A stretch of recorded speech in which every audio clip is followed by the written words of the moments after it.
தமிழ்நாட்டில் வந்து 4 சம்பவம் நடந்தது. புதுக்கோட்டையில ஒரு தேர் விபத்து, திருக்கோஷ்டியூர் தேர் வந்து நகரவே இல்லை அப்படின்னு சொல்லி சம்பவம் இருக்கு. அது ஊடகத்துல பெரிய அளவுக்கு வரல. நம்மளை சுற்றி என்ன நடக்குது அப்படிங்கிற சமிக்கையை மக்கள் தெரிஞ்சுக்கணும். ஆட்சியாளன் அதை உணர்ந்து மக்களுக்கு அதை சரி செஞ்சு கொடுக்கணும். ஒரு ஆட்சியாளன் மக்களுக்காக எவ்வளவு கஷ்டப்படுறான், மக்களுக்கு நல்லது செய்யறதுக்கு எவ்வளவு போராடுறான், அந்த போராட்டத்தில் நமக்கு என்ன பங்கு வேணும் அப்படிங்கறத உணரணும். சோழ நாடு சோறுடைத்த நாடு. இந்த சோழ நாடு உலகம் முழுக்க சோறு போட்டிருக்கு. இதே நிலை நீடித்தால் இந்த சோழ நாடு சோற்றுக்கு கையேந்தும் நிலையை கொண்டு வந்து விட்டு விடுவார்கள். என்னுடைய பேர் சண்முக சுந்தரம். நான் திருச்சியிலிருந்து பேசுகிறேன். சிட்டிசன் யூடியூப் சேனல் வழியாக உங்களை தொடர்பு கொள்வதில் நான் மிகவும் சந்தோஷப்படுறேன். நடந்து முடிந்த நாடாளுமன்ற தேர்தலில் பாரத பிரதமர் திரு நரேந்திர மோடி அவர்கள் 3வது முறையாக பதவியில் அமர்றாரு. இது வந்து அவர் மட்டும் இந்த அமைப்பை பெறலை. இந்த அமைப்பை ஏற்படுத்தி கொடுத்த மக்களாகிய நமக்கு பெரிய பங்கு இருக்கு. மக்கள் தான், அதாவது மக்கள் எவ்வளியோ மகேசன் அவ்வளி. ஆக்சுவலாக இல்லை, மகேசன் எவ்வளியோ மக்கள் அவ்வளிமாங்க. அப்படி இதை வந்து எடுத்துக்கிறதுங்கிறத தாண்டி மக்களுக்கு என்னெல்லாம் நல்லது கிடைக்கணும்னு இருக்கோ இல்லை கெட்டது கிடைக்கணும் இருக்கோ அதுதான் ஆட்சியாளராக வருவாங்க. ஒரு சின்ன உதாரணத்தோட இந்த நிகழ்ச்சியை தொடங்குறதுக்கு நான் முயற்சி செய்கிறேன். தமிழ்நாட்டில் இப்போ புதிதாக ஆட்சிக்கு வந்திருக்கிற அரசியல் கட்சி ஆட்சி பொறுப்பேற்ற பொழுது தமிழ்நாட்டில் வந்து 4 சம்பவம் நடந்தது. அந்த 4 சம்பவம் என்னென்னா, தஞ்சாவூர் விபத்து. நான் அந்த விபத்துன்னு மட்டும் சொல்கிறேன், நான் குறிப்பிட்டு சொல்லலை. மதுரை கள்ளழகர் திருவிழாவில் ஒரு சின்ன விபத்து. அதுக்கு அடுத்தது வந்து புதுக்கோட்டையில் ஒரு தேர் விபத்து. அதை தாண்டி திருக்கோஷ்டியூர் தேர் வந்து நகரவே இல்லை அப்படின்னு சொல்லி சம்பவம் இருக்கு. அது ஊடகத்தில் பெரிய அளவுக்கு வரல. இந்த தேர் ஏன் நகரலங்கிறத மக்கள் வந்து போய் தெரிஞ்சுக்கங்க. இது நான் வந்து ஆன்மீகம் சொல்கிறேன் அப்படின்னு நினச்சாலும் சரி, இல்லை நான் பக்தி மூலமாக சொல்கிறேன்னு நினச்சாலும் சரி, சமூகம் மூலமாக சொல்கிறேன்னு நினச்சாலும் சரி, ஒரு ஆட்சியாளன் ஆட்சி பொறுப்பிற்கு வரும் பொழுது நம்மளை சுற்றி என்ன நடக்குது அப்படிங்கிற சமிக்கையை மக்கள் தெரிஞ்சுக்கணும். ஆட்சியாளன் அதை உணர்ந்து மக்களுக்கு அதை சரி செஞ்சு கொடுக்கணும். இது வந்து பக்தி இருந்தால் மட்டும்தான் நடக்கும், பக்தி இல்லைன்னா நடக்காது. நான் ஷார்ட்டாக சொல்லியிருக்கேன். கடந்த ஆட்சியில் 4 சம்பவம் நடந்திருக்கு. இந்த சம்பவம் யாருக்கு பாதிப்பு, யாருக்கு நல்லது அப்படிங்கிறத மக்கள் வந்து முதல்ல தெரிஞ்சுக்கங்க. நான் அதுக்குள்ளே போக விரும்பலை. இப்போ பாரத பிரதமருக்கு நான் நேரடியாக வந்துடுறேன். பாரத பிரதமர் திரு நரேந்திர மோடி 3வது முறையாக பதவி ஏற்றிருக்கார். இந்த 3வது முறையாக அவர் பதவி ஏற்றது நமக்கு நன்மையா தீமையா அப்படிங்கிறத வந்து யூகிக்கணும். 3 முறை அவர் வந்து குஜராத்தில் வந்து முதலமைச்சராக இருந்திருக்காரு. அந்த குஜராத் முதலமைச்சராக இருந்த பொழுது குஜராத் அடைந்த வளர்ச்சியை கேட்டு தெரிஞ்சுக்கங்க, இல்லை அப்படின்னா தேடி தெரிஞ்சுக்கங்க, இல்லை அப்படின்னா அனுபவத்தில் சரியா தப்பா அங்கே உள்ள மக்கள் யார், அந்த மக்களுக்கு அவர் வந்து எவ்வளவு நல்லவராக இருந்தார், எப்படி அவரால் தொடர்ந்து 3 முறை வெற்றி பெற முடிஞ்சிச்சு அப்படிங்கிறத திருப்பியும் சொல்கிறேன், கேட்டு தெரிஞ்சுக்கங்க, இல்லை தேடி தெரிஞ்சுக்கங்க, இல்லை சொல்லியாவது தெரிஞ்சுக்கங்க. இதை தெரிஞ்சுக்கிட்டாதான் 3வது முறை பதவி ஏற்ற பாரத பிரதமர் நம்ம தமிழ்நாட்டுக்கோ அல்லது இந்தியாவுக்கோ தொடர்ச்சியாக நல்லது செய்கிறதுக்கு எவ்வளவு வாய்ப்பு இருக்குது, நம் அடையக்கூடிய பயன் என்ன அப்படிங்கிறத நம்ம வந்து தெரிஞ்சுக்க முடியும். சரி, கடந்த 10 ஆண்டுகளில் அவர் செய்த சாதனை என்ன அப்படின்னு சொல்லி இங்கே நிறைய பேர் வந்து வம்பு கட்டிக்கிட்டே இருக்காங்க. அவர் செய்த சாதனைங்கிறது மக்களுக்கு தவிர்த்து விட்டுருங்க. மக்களுக்கு இன்னும் சாதனை கிடைக்கிறதுக்கு காலம் இருக்குது. ஏன்னா அடிப்படையில் வந்து நம்மளை சுற்றி இருக்கிற பிரச்சனையை அவர் சரி பண்ணுறதுக்கே மிகப்பெரிய சவாலை வந்து அவர் எதிர்கொள்ள வேண்டியிருக்கு. உதாரணத்துக்கு வந்து காஷ்மீர், அதுக்கு அடுத்தது சைனா, பக்கத்தில் இருக்க பாகிஸ்தான். இன்னைக்கு தொழில் கொள்கையில் வந்து அவர் வந்து மிகப்பெரிய சவாலை எடுத்து பலர்கிட்ட சண்டை போட்டு இன்னமும் இந்திய டாலருக்கு, அதாவது டாலருக்கு எதிரான இந்திய ரூபாயின் மதிப்பு ஏன் கூட இருக்குங்கிறதுக்கு வந்து காரணம் இவங்க சரியாக சொல்ல மாட்டாங்க. உண்மை என்னன்னா, ஏற்றுமதி இறக்குமதியில் அவர் எடுத்திருக்க முடிவு வந்து மிகப்பெரிய பொருளாதார மாற்றத்தை வந்து இந்தியாவில் ஏற்படுத்திக்கிட்டு இருக்கு. இது உலக அளவில் மற்றவங்களுக்கு மிகப்பெரிய சவாலாக ஆகி அவங்க தோல்வியை சந்திச்சுக்கிட்டு இருக்காங்க. இது யாருக்கும் புரியவே புரியாது. ஒரு ஆட்சியாளன் மக்களுக்காக எவ்வளவு கஷ்டப்படுறான், மக்களுக்கு நல்லது செய்யறதுக்கு எவ்வளவு போராடுறான், அந்த போராட்டத்தில் நமக்கு என்ன பங்கு வேணும் அப்படிங்கிறத உணரணும்.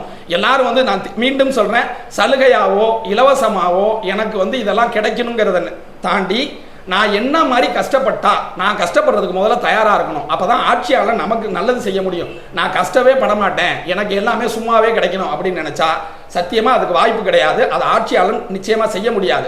யார்கிட்ட இருந்து யார் கொடுக்க முடியும்? எங்கிட்ட இருந்து எடுத்தால் தான் கொடுக்க முடியும். இது தெரியாமல் எனக்கு அவங்க கொடுக்குறாங்கன்னா இங்கே சமூகத்தில் 3 பேர் இருக்காங்க. இந்த 3 பேரை முதல்ல தெரிஞ்சுக்கங்க. ஒருத்தர் பிச்சைக்காரு, இன்னொருத்தர் வேலை செய்கிறவர் இல்லை தொழில் செய்கிறவர், இன்னொருத்தர் கொடையாளி, அவர் தர்மபிரபு, அவர் கொடுத்துக்கிட்டே இருக்காரு. இப்போ நான் சொல்கிறேன், நான் பிச்சை எடுக்கிறேன். உதாரணத்துக்கு நான் திருச்சியில் இருக்கேன். நான் திருச்சி பெரியாஸ்பத்திரிக்கு அருகாமையில் போனோம்னா 24 மணி நேரம் உணவு கொடுத்துக்கிட்டே இருப்பாங்க. அவங்க உணவு கொடுக்குறாங்க, நான் வாங்கி சாப்பிட்டுக்கிட்டே இருக்கேன். இப்போ நான் வளர்ச்சி அடைஞ்சனா அப்படின்னா சத்தியமாக நான் வளர்ச்சி அடையலை. எனக்கு வேணுங்கிற உணவு அவங்க கொடுத்துட்றாங்க, அவங்க பொறுப்பு முடிஞ்சு போச்சு. அவங்க தர்மம் முடிவடைந்ததுன்னா அவங்க சும்மா இருந்துடுறாங்க. ஆனால் அவங்க எங்கே இருந்து இதை கொண்டு வந்து கொடுக்குறாங்க நான் யோசிக்கணும். சாப்பிட்டேன்னா எங்கே போகிறேன்னு யோசிக்கணும். இது ரெண்டும் செய்யாமல் தர்மம் சேர்ந்து பயன் இல்லை. இப்போ ஆட்சியாளனுக்கு நான் வந்துடுறேன். இது தர்மத்தை குற்றம் சொல்கிறேன்னு தயவு செய்து எண்ணக்கூடாது. இது ஒரு உதாரணம். ஒரு திருட, ஒரு பிச்சைக்காரன், ஒரு தொழில் செய்கிறவன் இல்லை வேலைக்கு போகிறவன், ஒரு காலத்திலையும் திருடன் திருந்துவதற்கு வாய்ப்பு இருக்கா அப்படிங்கிறத நீங்கள் முடிவு பண்ணிக்கங்க. ஆனால் பிச்சைக்காரன் திருந்துறதுக்கு வாய்ப்பு இருக்கான்னு முடிவு பண்ணிக்கங்க. அதை தாண்டி இன்னொன்று செய்கிறேன், தொழில் செய்கிறவனும் வேலை செய்கிறவனும் தன்னை மாற்றிக்குவானான்னு முடிவு செஞ்சுக்கங்க. இப்போ நான் மக்களாகிய உங்கள்கிட்ட ஒரு கருத்தை சொல்ல வர்றேன். வேலை செய்கிறாலோ தொழில் செய்கிறாலோ அதை விட்டுட்டு திருடுவதற்கு போகவோ அல்லது பிச்சை எடுக்க போகவோ முடியவே முடியாது. நல்லா புரிஞ்சுக்கங்க. ஒருத்தன் வேலையை விட்டுட்டு திருட வந்துட முடியுமா? இல்லை தொழிலை விட்டுட்டு திருட வர முடியுமா? இல்லை பிச்சை எடுக்க போக முடியுமா? இது 3மே சாத்தியம் இல்லை. நான் தொழில் செய்கிறேன்னா தொழில் செஞ்சுக்கிட்டு தான் இருக்கணும், வேலை பார்க்குறேன்னா வேலை பார்த்துக்கிட்டு தான் இருக்கணும்.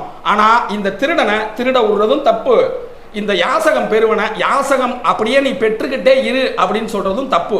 இப்போ இந்த 2 பேரையும் மாற்ற வேண்டிய பொறுப்பு யாருக்கு இருக்குது? கொஞ்சம் நல்லா யோசிச்சு பாருங்க.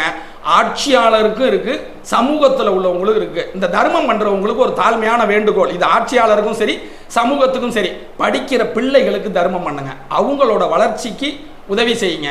ஏன்னா அவன் தான் தன்னுடைய நிலையை உயர்த்திக்கிறதுக்கு வழிவகுப்பான். நம்ம என்ன பண்ணுறோம், ஒருத்தர் சோத்துக்கு கஷ்டப்படுறாங்க, நான் சோறு கொடுத்தா என் பொறுப்பு முடிஞ்சிச்சு அப்படின்னு சொல்லி சோத்தை கொடுத்துட்டு அவங்கள மேலும் சோம்பேறிகளாக மாற்றி கொண்டிருக்கிறோம். சோம்பேறித்தனத்துக்கு துணை போகாதீங்க. இது ஆட்சியாளனுக்கும் பொருந்தும் சமூகத்துக்கும் பொருந்தும். இது நான் சமூகத்தை சொல்லி தான் ஆட்சியாளன்ட்ட வர்றேன். இப்போ ஆட்சியாளர் என்ன பண்ணுறாரு, தேவையானவங்களுக்கு நான் உதவி செய்யணும். உண்மையை சொன்னால் நேரடி திட்டம், இதை பல பேர் சொல்லியிருக்காங்க. நம்ம பாரத பிரதமர் என்ன பண்ணுறாரு, 100 நாள் வேலை வாய்ப்பு காசாக இருக்கட்டும், இல்லை விவசாய காசாக இருக்கட்டும், நேரடியாக அவங்களோட வங்கி கணக்குக்கு அந்த பணத்தை செலுத்தக்கூடிய முறையை அறிமுகப்படுத்தி சக்ஸஸ்ஃபுல்லாக போய்கிட்டு இருக்கு. இதுதான் பயனாளி நேரடியாக பயனடைகிறது. இது தனி மனிதன். அடுத்தது விவசாயம். இந்த விவசாயத்தில் நம்ம வெற்றி அடையணும் அப்படின்னா நம்ம தேசிய கட்சியை அனுசரிக்காம தமிழ்நாட்டில் விவசாயம் வெற்றி பெறுவது என்பது சாத்தியமல்ல. தமிழக வாக்காளர் இதை உணர்ந்து தமிழ்நாட்டில் வாக்களிக்கும் பொழுது பொறுப்போட வாக்களிச்சாதான் இந்த நதிநீர் இணைப்பு இல்லை தமிழ்நாட்டுக்கு தண்ணி வர்றதுல உள்ள பிரச்சனை இதெல்லாம் சரி பண்ணிக்க முடியும். இதை கொஞ்சம் கூட சிந்திக்கல. நான் திருப்பி சொல்றது, நான் சமூகத்தை குற்றம் சொல்றேன் நினைக்க வேண்டாம், சமூகத்தை சிந்திக்க சொல்றேன். சமூகம் எப்படி சிந்திக்கணும், எனக்கு வேணுங்கிறது யார் கொடுக்குறா, ஏன் கொடுக்குறாங்க அப்படிங்கிறத நான் சிந்திக்கணும். இது 2ஐயும் சிந்திக்கல அப்படின்னா இந்த சமூகம் வீணா போய் மொத்தமாக எதிர்காலத்துக்கு மிகப்பெரிய ஆபத்தை ஏற்படுத்திடும். உதாரணத்துக்கு விவசாயமே வேண்டாம் அப்படின்னு நினச்சி இங்கே சில பேர் செயல்படுறாங்க. நமக்கு வேணுங்கிற பொருள் இறக்குமதி பண்ணிக்கலான்னு. அப்படி பண்ணக்கூடாது. சோழ நாடு சோறுடைத்த நாடுன்னு சொல்லியிருக்காங்க. சோழ நாடு சோறுடைத்த நாடு. இந்த சோழ நாடு உலகம் முழுக்க சோறு போட்டிருக்கு.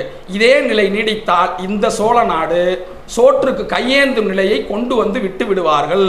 அதை தடுக்க வேண்டிய பொறுப்பு தமிழக வாக்காளர்களுக்கு இருக்கு. பாதுகாக்கப்பட்ட வேளாண் மண்டலம் அப்படின்னு தமிழ்நாட்டில் சோழ மண்டலத்தை அறிவிச்சிருக்காங்க. இது எத்தனை பேருக்கு தெரியும்? ஏன் அறிவிக்கணும்? யாராவது பதில் சொல்ல முடியுமா? ஒரு அரசியல் கட்சியை சொல்லுங்க, இல்லை ஒரு தனி மனிதனை சொல்லுங்க. இந்த புரிதல் இருந்தால் ஒரு வாக்காளன் தமிழ்நாட்டில் தப்பாக வாக்களிக்க மாட்டான். ஏன்னா சோறு கிடைக்கல அப்படின்னா ஒரு மனிதன் அதல பாதாளத்துக்கு போயிடுவான், இல்லை அழிஞ்சே போயிடுவான். சோறுன்றது உணவு. இந்த உணவு எங்கே வேணாலும் நான் வாங்கிக்கலாங்கிறது தப்பு. நீராதாரம் இருக்கக்கூடிய இடத்துல தான் உணவை உற்பத்தி பண்ண முடியும்.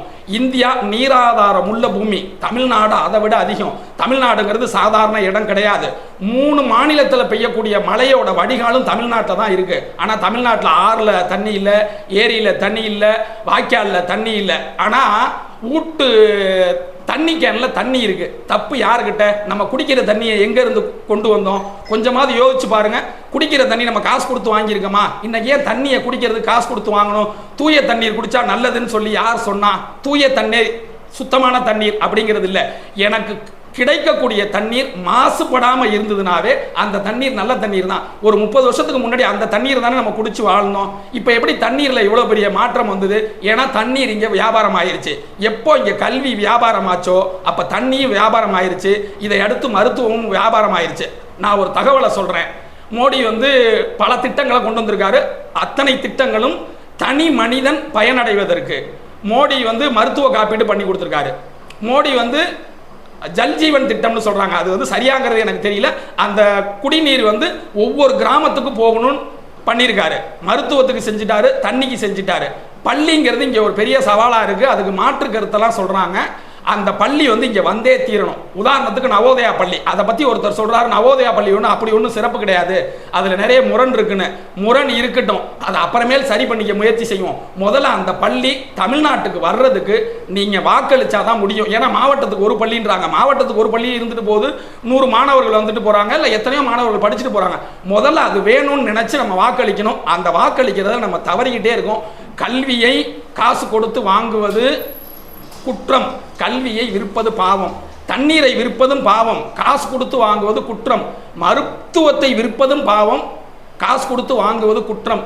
மீண்டும் சொல்றேன், பாவத்திற்கு பிரயாச்சித்தம் உண்டு, குற்றத்திற்கு தண்டனை தான் உண்டு. மக்கள் தான் இதை விளங்கிக்கணும். இதை விளங்கிக்கலனா அனுபவிக்க போறது மக்கள். ஆட்சியாளர் இன்னைக்கு இல்ல நாளைக்கு இல்ல, திருப்பி அடுத்தது அவங்க தன்னை சரி பண்ணிட்டு நகர்ந்து போய்கிட்டே இருப்பாங்க. ஏன்னா அவங்கள காப்பாத்திக்கிறதுக்கு அவங்களுக்கு தெரியும். மக்களை காப்பாத்திக்கிறதுக்கு மக்கள் தான் உணரணும், மக்கள் தான் முடிவெடுக்கணும். அந்த மக்கள் முடிவெடுக்கிறதுல அரசியல் தலைவர்கள் தன்னுடைய சிந்தனையை கொஞ்சம் மாத்தி மக்களுக்கு வேணுங்கிறத சரியான மக்களுக்கு சரியான இடத்துல சரியான நேரத்தில் செய்யணும். இந்த நேரம் தவறக்கூடாது, சரியான மக்களும் தவறக்கூடாது, இடமும் தவறக்கூடாது. இது மூணுல எது ஒன்று தப்பா இருந்தாலும் அந்த திட்டம் பயனற்றது, பெரிய அளவுக்கு வெற்றியையும் தராது. இப்போ எனக்கு அடிப்படையில் முதல்ல என்ன வேணும்? தமிழ்நாட்டுக்கு அடிப்படையில் என்ன வேணும்? நிச்சயம் விவசாயத்திற்கு தண்ணி வேணும். அதில் பாதாளத்தில் விவசாயி போய்கிட்டு இருக்கான். பனைமரத்தை நம்பி வாழ முடியல, தென்னை மரத்தை நம்பி வாழ முடியல. இது ரெண்டுக்கும் யார் காரணம்? நம்ம மிக மோசமான நிலையில் இருக்கிறது காரணம் இந்த 2 மரம் அழிஞ்சு போச்சு. அப்படின்னா தமிழ்நாட்டோட விவசாயத்தை மொத்தமாக காலி பண்ணிடலாம் அப்படிங்கிறதுக்காக திட்டமிட்டு செயல்பட்டுக்கிட்டு இருக்காங்க. எல்லா மாநிலங்கள்லையும் தென்னை மரமும் பனைமரமும் இருந்து கிடைக்கக்கூடிய பொருள் பயன்படுத்த முடியும். ஆனால் தமிழ்நாட்டில் பயன்படுத்த முடியாது. இது விவசாயியோட ஆதங்கம். அப்போ தனி மனிதனுக்கு அந்த ஆதங்கம் வேணுமா வேணாமா? அப்போ விவசாயியை பாதுகாக்க வேண்டிய அவசியம் யாருக்கு இருக்கு? வாக்களிக்கிற நமக்கு இருக்கா இல்லையா? இதையே சிந்திக்க மாட்டேங்கிறீங்க. எனக்கு யாரோ இலவசம் தராங்க, யாரோ வாக்குறுதி தராங்க, அதில் நான் நல்லா இருப்பேன் அப்படின்னா விவசாயி வீணா போயிட்டானா நம்ம எப்படி நல்லா இருப்போம்? உழுதுண்டு வாழ்வாரே வாழ்வார், மற்றோர் எல்லாம் தொழுதுண்டு பின் செல்வார்னு நம்மளுடைய மூத்த குடி வள்ளுவனை போல ஒரு சிறந்த ஆள் கிடையவே கிடையாது. அவர் சொல்றாரு. அப்ப உழவை விட்டுட்டு நான் டெக்னாலஜியில போய் நான் சம்பாதிச்சு வாழ்ந்துருவேனா? இதை போல அபத்தம் கிடையவே கிடையாது. முதல்ல நிறைய திருக்குறளை படிங்க. அந்த திருக்குறள்ல இருந்து சில நல்ல தகவல்களை தெரிஞ்சுக்கங்க. அது போல வாழ முயற்சி செய்யுங்க. நான் இலவசத்தை வேணான்னு சொல்ல மாட்டேன், சலுகை வேணான்னு சொல்ல மாட்டேன். அந்த இலவசமும் சலுகவும் நான் சொன்ன மாதிரி தான். நல்லா புரிஞ்சுக்கணும். மோடி அவர்கள் நேரடியா பயனாளிக்கு சரியான நபரை தேர்ந்தெடுத்து கொடுத்துக்கிட்டு இருக்காரு. இது முற்றிலும் உண்மை, இதை குறை சொல்ல முடியாது. ஆனா தமிழ்நாட்டில் அந்த மாதிரி இருக்கா? 100 நாள் வேலைக்கு பணம் கிடைக்கலன்னு பல பேர் சொல்றாங்க. ஏன் கிடைக்கல? அதுல முறைகேடு இருக்கு. முதல்ல அதை புரிஞ்சுக்கங்க. அது புரிஞ்சாதான் நீங்க உணர முடியும். அந்த 100 நாள் வேலை கொடுக்க மாட்டேன்னா இங்கே யாரும் சொல்லலை. அந்த 100 நாள் வேலையினால பயனாளி முழு பயனை அடையலை, அதனால அது நிறுத்தி வைக்கப்பட்டிருக்கு. அப்போ நீங்கள் ஒழுங்காக வாக்களிச்சிருந்தா அந்த பயன் கிடைக்குமா கிடைக்காதா? இதை ஏன் நீங்கள் உணர மாட்டேங்கிறீங்க? உங்களுக்கு இன்னைக்கு கிடைக்கக்கூடிய சிறப்பை மட்டுமே சிந்திக்கிறீங்க, நாளைக்கு கிடைக்கக்கூடிய நல்லதை பற்றி நீங்கள் சிந்திக்கல. எப்போ நாளைய பற்றிய கவலை உங்களுக்கு வருதோ அப்போ தான் நீங்கள் விழிச்சுக்கிட்டீங்க. உங்கள் சந்ததி நல்லா இருக்க போகுதுன்னு அர்த்தம். நீங்கள் எல்லாருமே இன்னைக்கு என்ன கிடைக்குது? வெறும் ஒரு நாள் கூத்துக்கு போயிட்டு ஒரு நல்ல சாப்பாடுன்னு சொல்லக்கூடாது, இழிவுபடுத்துறாப்புல ஆயிரும். அந்த சாப்பாட்டுக்கும் அவன் கொடுக்க வேண்டிய தப்பான சரக்குக்கும் ஆசைப்பட்டு சொற்ப காசு, அந்த காசெல்லாம் ஒரு காசே கிடையாது. ஒரு மனுஷன் நினைச்சா ஒரு நாளில் 1 மணி நேரத்தில் சம்பாதிக்கக்கூடிய பணம். ஒரு நல்ல படித்தவனோ இல்லை படிக்கலைனாலும் சரி, ஒரு இடத்துக்கு வேலைக்கு போனால் அவங்க அந்த காசை எளிமையாக சம்பாதிக்க முடியும். அப்படிலாம் உழைக்காம அந்த காசை வாங்கிக்கிட்டு நான் வாக்களிப்பேன் அப்படின்னா நாம் திருப்பியும் சொல்கிறேன், இந்தியா வளர்ச்சியை நோக்கி போய்கிட்டு இருக்கு. தமிழ்நாடு வளர்ச்சியை நோக்கி போகுதானா? நிச்சயம் கேள்விக்குறி. தமிழ்நாடு வளர்ச்சியை நோக்கி போகவே இல்லை. இங்கே உள்ளவர்கள் 100% பொய் சொல்லுகிறார்கள். இதை நான் நம்பும்படியாக நிரூபிக்க முடியும். நன்றி. மீண்டும் அடுத்தடுத்த காணொளியில் உங்களிடம் தொடர்பு கொள்கிறேன். என்னுடைய பெயர் சண்முகம்.